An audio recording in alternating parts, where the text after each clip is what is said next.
اومدین. بچه ها یه ویدیویی وایرال شده، مراسم عقد آقای مهدی کوشکی هستش و ایشون برای بار 4 که ازدواج کردن. ایشون از همسر اولشون خانم مینا شمسی پسر 15 ساله دارن که در لندن زندگی میکنن.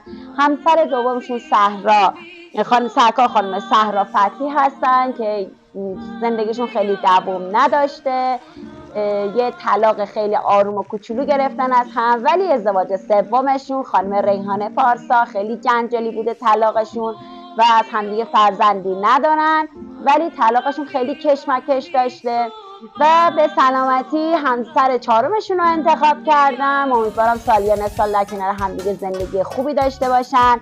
سرکار خانم مهدی زاده هستن. همینطور که میدونین آقای مهدی کوشکی متولد مرداد ماه 1360 هستش.